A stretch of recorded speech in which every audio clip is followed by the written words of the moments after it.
समीकरण है कि पार्टी, कार्यकर्ता और जनता के बीच में जो जीत का समीकरण होगा, जो पार्टी को जीत दिला सकेगा, वही यश का भागी बनेगा।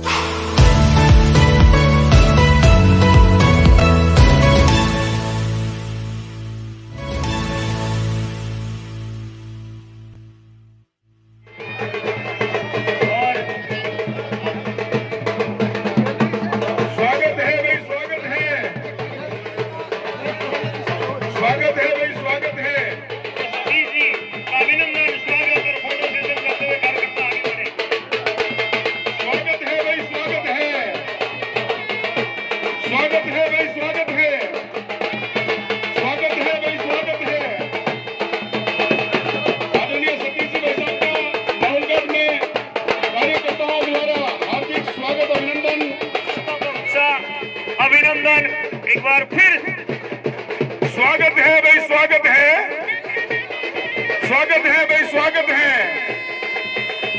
आदरणीय सतीश जी भाई साहब का पूर्व जिला अध्यक्ष बीकानेर देहात भी पधारे हैं, उनका भी हार्दिक स्वागत, अभिनंदन।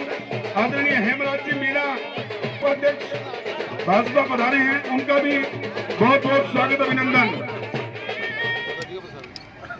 भारतीय जनता पार्टी जिंदाबाद।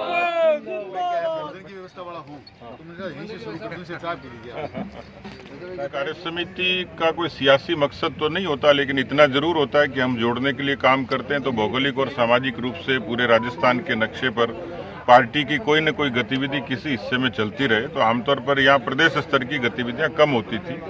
हमने कोशिश की है कि यहाँ भी उसी तरीके से तर्ज पे सक्रियता बनी रहे। आप देख सकते हैं कि किस तरीके से कार्यकर्ता व्यवस्थाओं में जुटे, तो कार्यकर्ताओं में मनोबल का निर्माण होता है। पार्टी का जो एक दृष्टिकोण है वो जनता तक पहुंचता है। तो इस लिहाज से इस बार शेखावटी को चुना। कई चेहरे अपेक्षित आज के दिन भी थे और कुछ कल भी आ रहे हैं, क्या मतलब इस दृष्टिकोण में? देखिए, मैंने कहा कि इसमें आज तो चुनिंदा लोगों की बैठक रहेगी, जिसमें जिला अध्यक्ष, जिला प्रभारी और पार्टी के प्रदेश के पदाधिकारी शामिल होंगे। कल लेकिन पूरी विस्तृत बैठक है, जिसमें हम लोग मिशन 2023 और 24 और उसके साथ जन आक्रोश आंदोलन, इस पर पूरा विस्तार से चर्चा करेंगे। सरकार के दो मंत्री इन दिनों रिजर्वेशन की आपस में उस चीज़ को लेकर ले रहे हैं, क्या सतीश मीणा जी क्या मानते हैं उस लड़ाई को लेकर? देखिए, मुझे लगता है कि सरकार मुद्दों के विवादों के निपटारे में भरोसा कम करती है, उसको उलझाने में ज़्यादा भरोसा करती है। और हर समय मुख्यमंत्री का दृष्टिकोण सियासी तौर पर लोगों को भ्रमित करने का। सरकार का काम है कि किसी भी पक्ष को जनता के समक्ष पारदर्शी तरीके से लाए, अपना दृष्टिकोण रखे। सरकार का ही व्यक्ति, सरकार का ही नुमाइंदा सरकार के खिलाफ आंदोलन करे, तो ये बात थोड़ी जायज़ सी लगती नहीं है। तो ये समझ में नहीं आ रहा राजस्थान की जनता को कि राजस्थान की सरकार की और मुख्यमंत्री की दिशा क्या है। गुजरात चुनाव में जिस तरह से प्रवासी शेखावटी से बहुत ज़्यादा संबंध रखते हैं, इस पर विशेष कुछ कनेक्ट करने के दृष्टिकोण में यहाँ के लोगों को भी वहाँ गुजरात चुनाव में राजस्थान को हमें 43 विधानसभा क्षेत्र मिले हैं, जिसमें 107 कार्यकर्ता वहाँ पर गुजरात के चुनाव में प्रचार में लगे हैं। प्रवासी राजस्थानी क्योंकि सुविधा, सहूलियत और सम्मान चाहता है, ये पूरा सम्मान उसको गुजरात की धरती पर मिलता है। वहाँ यहाँ का व्यक्ति रोजगार के लिए, नौकरी के लिए, व्यवसाय के लिए जाता है और उसको वहाँ तवज्जो और मान सम्मान मिलती है। किसी भी तरीके से भाषा का, क्षेत्र का, पंथ का कोई झगड़ा वहाँ है नहीं।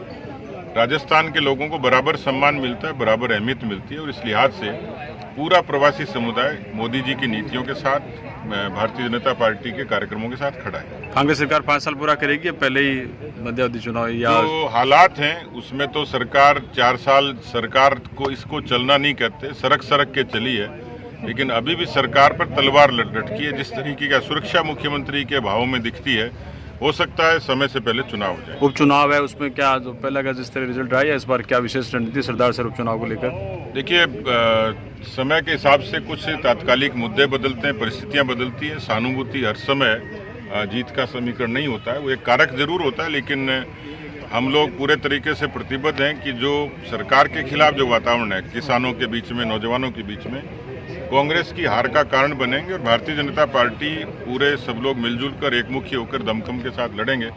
मुझे पूरा भरोसा है कि सरदार शहर की सीट पर भारतीय जनता पार्टी की जीत की संभावना लगातार बढ़ रही है। अंतिम सवाल, यहाँ कार्यकर्ताओं में बड़ा उत्साह देखा गया नौगढ़ में और आज़ादी से बाद में यहाँ तक कमल नहीं खिला। इस बार क्या विशेष रणनीति, क्योंकि कार्यकर्ता बड़े उत्साहित दिखाई दे रहे हैं आपके स्वागत से लेकर? ऐसे 19 विधानसभा क्षेत्र हैं जहाँ जीत अभी तक नसीब नहीं हुई और 48 ऐसे क्षेत्र हैं जहाँ कुल मिलाकर जहां एक बार जीते या कभी नहीं जीते, इस बार हमने उन सीटों को विशेष फोकस किया है। नवलगढ़ भी ऐसी सीट है, लेकिन मैं भविष्य वक्ता तो नहीं हूं, लेकिन कार्यकर्ताओं का उत्साह और जनमानस का जो जन समर्थन दिखता है उस आधार पर मैं कह सकता हूं कि इस बार नवलगढ़ की सीट अच्छे मार्जिन से हम लोग जीते। क्या मापदंड रहेंगे भाई साहब, जिस टिकट फॉर्म यूपी वाला रहेगा या कुछ विशेष? देखिए, टिकट के बारे में तो जो सीधा सीधा समीकरण है कि पार्टी, कार्यकर्ता और जनता के बीच में जो जीत का समीकरण होगा, जो पार्टी को जीत दिला सकेगा, वही यश का भागी बनेगा। तो उसमें अभी समय है, लेकिन कार्यकर्ता सब परिश्रम कर रहे हैं, लेकिन जब समय आएगा तो सब एकजुट होकर इस सीट को जीतने के लिए प्रयत्न करेंगे। बहुत बहुत धन्यवाद।